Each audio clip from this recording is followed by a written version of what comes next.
आप सभी लोग जानते हैं कि 16 जून 2024 यानी कि रविवार के दिन गंगा दशहरा पड़ रहा है। दोस्तों, इसी दिन किया जाने वाला पंडित जी द्वारा बताया गया एक दीपक और एक लौटे जल वाला उपाय आप लोगों को जरूर करना चाहिए, क्योंकि दोस्तों ये एक ऐसा उपाय है जो कि इस उपाय को करने के बाद दोस्तों आपको फिर कोई और उपाय को करने की जरूरत नहीं है, क्योंकि सबसे बड़ा और सबसे नया ये उपाय पंडित जी ने अपनी अभी की शिव पुराण की कथा में ही बताया है। मैं जिस उपाय को आज हम आपको बहुत अच्छे से समझाने वाले हैं, इस वीडियो को देखने के बाद इस उपाय को समझने के लिए आपको कोई और वीडियो को देखने की जरूरत नहीं पड़ेगी। तो चलिए दोस्तों, उपाय को शुरू करते हैं। देखिए, यह दिन इतना खास होता है, इतना महत्वपूर्ण होता है। देखा गया है कभी कभी बड़े बड़े पूजा पाठ अनुष्ठान से जो मनोकामना पूर्ण नहीं होते, 16 जून 2024 यानी रविवार गंगा दशहरा के दिन एक छोटे से उपाय करने से ही आपकी मनोकामना पूर्ण हो जाती है। और बहुत सारे लोगों ने इस उपाय को किया भी है और उनको इस उपाय को करने का फल भी जरूर मिला है। अगर आप लोग भी इस उपाय को रविवार के दिन करना चाहते हैं तो आप इस उपाय को पहले अच्छे से समझ लेना, सुन लेना, उसके बाद करना। आपको इस उपाय का फल जरूर मिलेगा। और इस उपाय को कर लेने से आपके घर में चाहे किसी भी प्रकार की दुख और समस्या क्यों ना चल रही हो, चाहे आपको उसका कारण भी नहीं पता है कि भाई यह समस्या किस कारण से चल रही है, उसका कुछ भी कारण हो सकता है, जैसे पितृ दोष हो सकता है या किसी भी तरह का मंगल दोष भी हो सकता है, और भी बहुत तरह के दोष होते हैं, कुछ भी हो सकता है। पर आपको इस उपाय को करने के लिए अपने दोष को पता लगाने की भी जरूरत नहीं है।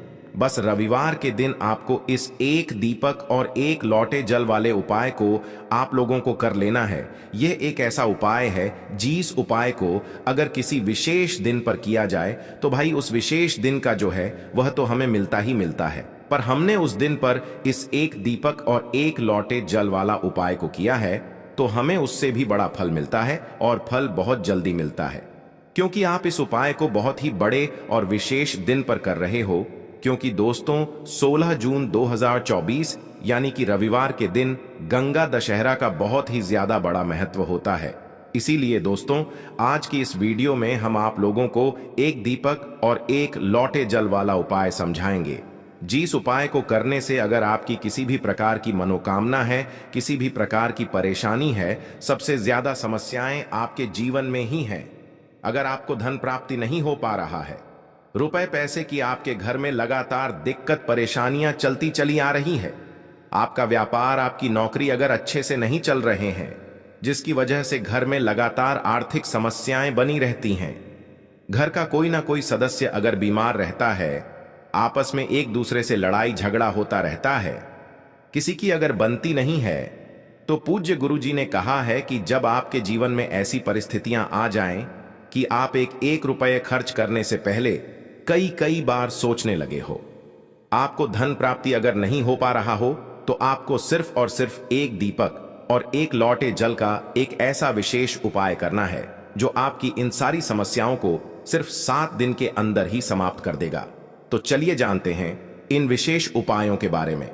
लेकिन उससे पहले जो भी मेरे भाई, मेरी प्यारी बहनें आज चैनल पर पहली बार आए हैं या मेरी आवाज आज पहली बार सुन रहे हैं, अगर आप भी महादेव के सच्चे भक्त हैं तो वीडियो को लाइक और चैनल को सब्सक्राइब जरूर कर लें और कमेंट बॉक्स में लिखे हर हर महादेव। देखो, इस उपाय को आप सुबह से लेकर शाम तक कर सकते हैं। तो चलिए बढ़ाते हैं उपाय की ओर। देखिए, इसके लिए आपको क्या करना है, एक काली मिर्च लेनी है। देखो ध्यान से समझना, एक काली मिर्च लेनी है और ध्यान देना है कि काली मिर्च कहीं से भी खंडित नहीं होनी चाहिए। फिर इसके बाद आपको लेना है एक गोल बाती का दीपक। देखिए, दीपक आप चाहे तो माटी का ले लें, और यदि आपके पास माटी का दीपक नहीं है तो आप यह दीपक शुद्ध आटा लगा करके एक दीपक बना सकते हैं। बस आपको ध्यान देना है कि उस आटे में आपको नमक या हल्दी का प्रयोग नहीं करना है। ठीक है, तो आप एक बढ़िया सा दीपक बना लें और उस दीपक में गोल बाती लगा करके उस दीपक में आपको घी भरना है। देखो, गाय का शुद्ध घी आपको उस दीपक में भरना है। अब क्या करना है, आपको इन दोनों चीजों को लेकर चले जाना है। बेलपत्र के पेड़ के पास देखिए, देखो गुरु जी ने अपनी अभी की शिव महापुराण कथा में भी बताया था, जो भी व्यक्ति प्रदोष काल में जो भी एक दीपक प्रज्वलित कर देता है, उसके घर पर धन की कमी नहीं हो सकती। देखो, यदि आपके घर के आसपास कहीं बेलपत्र का पेड़ नहीं है या घर से काफी दूर पड़ता है और आप जा नहीं सकते हैं, तो आगे हम ये भी बताएंगे कि कैसे इस उपाय को करना है। अगर बेलपत्र वृक्ष ना हो तो देखो, अब आपको प्रदोष काल में इन दोनों चीजों को लेकर चले जाए बेलपत्र के पेड़ के पास में।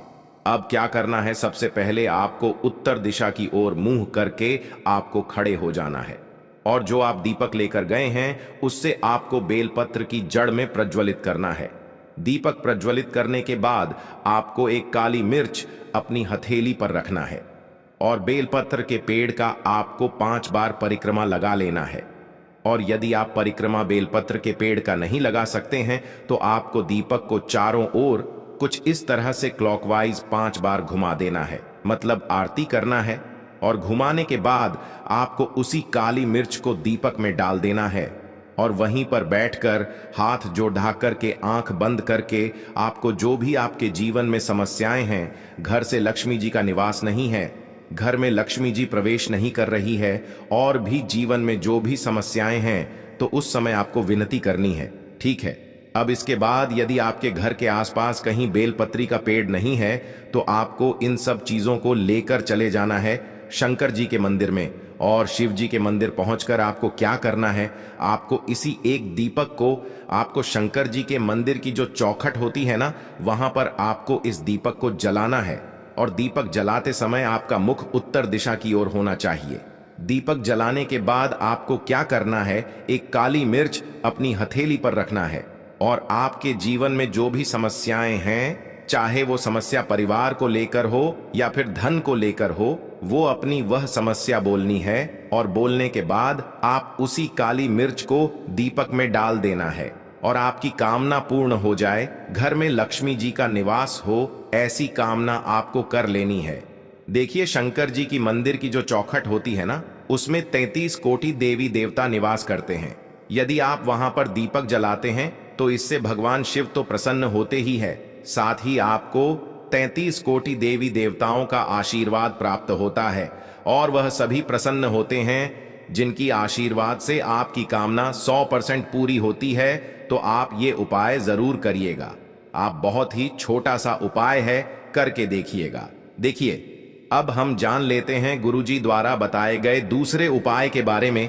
इस उपाय के लिए आपको मात्र 2 लौंग लेनी होगी, यानी कि आपको लौंग का जोड़ा लेना है। 2 फूल वाली आपको लौंग लेनी है। लौंग का जोड़ा कहीं से भी खंडित नहीं होना चाहिए, इस बात का ध्यान रखें। इसी के साथ में आपको लेना होगा लाल चंदन का पाउडर। देखिए, यदि आपके पास लाल चंदन की लकड़ी है तो उसे घिसकर भी आप चंदन के रूप में प्रयोग कर सकते हैं। यदि पाउडर है तो उसका भी आप अपने उपाय के लिए प्रयोग कर सकते हैं। देखिए, चंदन जो है वो तेज का प्रतीक माना गया है और साथ ही साथ जीवन के अंधकार को दूर करने का प्रतीक माना गया है। अब इसी के साथ में आपको मात्र एक तांबे के पात्र के अंदर शुद्ध जल लेना होगा अपने घर से। अब दोस्तों, ये तीनों सामग्री लेकर के सीधे आपको पहुंच जाना होगा भगवान शिव के मंदिर में। देखिए, इसी के साथ में आपको एक गोल बाती का दीपक भी लेना होगा। दीपक आप मिट्टी का भी ले सकते हैं, शुद्ध घाटा मढ़कर उसका भी तैयार कर सकते हैं। और दीपक में आपको शुद्ध घी का प्रयोग करना है। लेकिन जैसे ही आप इन सभी सामग्रियों को मंदिर में लेकर के पहुंचेंगे, मंदिर में जैसे ही आप चौखट के वहां पर पहुंचेंगे तो मंदिर की चौखट के सीधे तरफ आप जो अपने साथ एक गोल बाती का दीपक लेकर के आए हैं, उसे आपको सबसे पहले तो प्रज्वलित कर देना है। यानी कि जैसे ही आप मंदिर की चौखट के वहां पर प्रवेश करते हैं तो उसके सीधे तरफ आपको ये गोल बाती का दीपक प्रज्वलित कर देना है। अब देखिए, जैसे ही आप यह दीपक प्रज्वलित करेंगे तो आपकी जो भी मनोकामना है उससे आपको बोल देना है। आप इस दीपक को इस प्रकार से प्रज्वलित करने के बाद इन सभी सामग्रियों को आपको शिवलिंग के पास में लेकर पहुंच जाना है। अब देखिए दोस्तों, आपके पास जो एक तांबे के पात्र के अंदर शुद्ध जल है, उसमें से आपको केवल आधा लोटा जल ही भगवान शिव के शिवलिंग पर अर्पित करना है। आधा लोटा जल आपको उसी पत्र के अंदर बचा लेना है। अब दोस्तों, आपके पास जो 2 लौंग हैं, यानी कि लोक का जोड़ा है, उससे आपको अपना नाम और अपने गोत्र को बोलते हुए आपकी जो भी समस्या चल रही है, आपके जीवन में जो भी परेशानी उत्पन्न हो रही है, उन्हें आपको बोल देना है। और ये जो लौंग का जोड़ा है, इसे आपको भगवान शिव के शिवलिंग पर अर्पित कर देना है। जैसे आप ये 2 लौंग शिवलिंग पर चढ़ाएंगे तो अपना हाथ जो है वहां पर आपको रखना है और महादेव से आपको प्रार्थना करनी है कि मेरे जीवन की ये जो परेशानियां हैं ये सभी दूर हो जाएं। यानी कि आपके जीवन में धन की संबंधित परेशानी चल रही है, कर्ज की समस्या चल रही है, बच्चों का पढ़ाई लिखाई में मन नहीं लग पा रहा है, घर के जो आर्थिक संकट है वह सभी दूर हो, व्यापार आपका ढंग से नहीं चल पा रहा है, घर में रोग की स्थिति बनी हुई है, यानी कि जिस भी प्रकार की आपकी समस्याएं हैं उसे आपको महादेव से बोल देना है और महादेव से इन सभी समस्याओं को दूर करने के लिए आपको प्रार्थना कर लेनी है। अब देखिए दोस्तों, आपने जो 2 लौंग शिवलिंग पर समर्पित की थी उससे आपको वहां से उठा लेना है और इन दोनों लौंग को आपको शिवलिंग से उठा करके सीधे उससे जल के पात्र के अंदर डाल देना है। यानी कि अपने आधा लोटा जल और बचाया हुआ था उसी के अंदर आपको ये 2 लौंग डाल देनी है और साथ में आप जो लाल चंदन लेकर के आए थे उस लाल चंदन को भी आपको उसी पात्र के अंदर डाल देना है। यानी कि आधा लोटा जल और बचा हुआ है तो उसी आधे लोटे जल के अंदर आपको ये लाल चंदन भी डाल देना है। अब देखिए, इस आधे लोटे जल में है जिसमें अपने 2 लौंग डाली है, लाल चंदन डाला है, उसे सीधे लेकर के आपको पहुंचना है बेलपत्र के वृक्ष के वहां पर।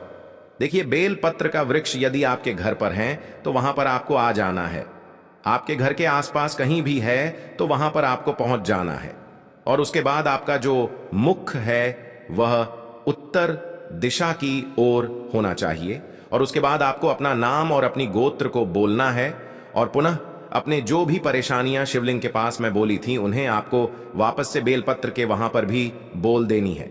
और ये जो आधा लोटा जल और है इससे आपको पूरा बेल पत्र के वृक्ष की जड्डी DDH में श्री शिवाय नमस्तुभ्यम इस मंत्र का जाप करते हुए समर्पित कर देना है। तो बस इतना सा उपाय आपको करना है। जो भी आपकी परेशानी है, समस्या है, उससे महादेव निश्चित ही दूर करेंगे। इसके बाद बात करते हैं तीसरे उपाय की। देखो, ये उपाय बहुत ही अचूक उपाय है जो आपको करना है। देखो, इस उपाय के लिए आपको 2 दीपक लेने हैं। देखो, दोनों दीपक आपको मिट्टी के दीपक लेने हैं। उसके बाद आपको दोनों दीपक को प्रज्वलित करने के लिए आपको लंबी बाती लेनी है और ये दीपक घी और सरसों के तेल से दीपक प्रज्वलित करने हैं। ये सब लेने के बाद आपको लेना है 1 कटोरी में कच्चा दूध थोड़ा सा लेना है।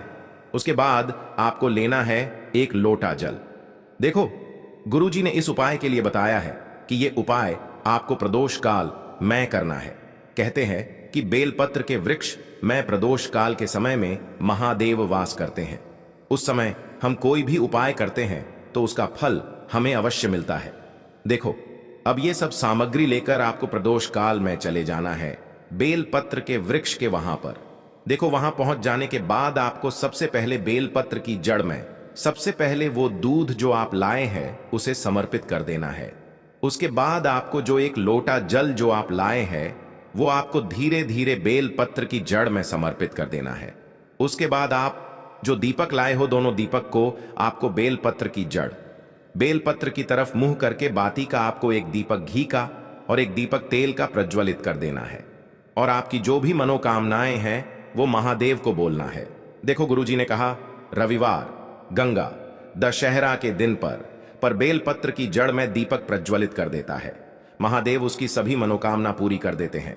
देखिए दोस्तों, आज के इस वीडियो में हमने आपको रविवार के दिन किए जाने वाले 3 बहुत ही सुंदर से उपाय बताए हैं। जो भी आपके लिए उचित है, सरल है, उसे आप कर सकते हैं।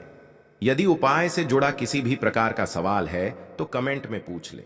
उपाय को करते समय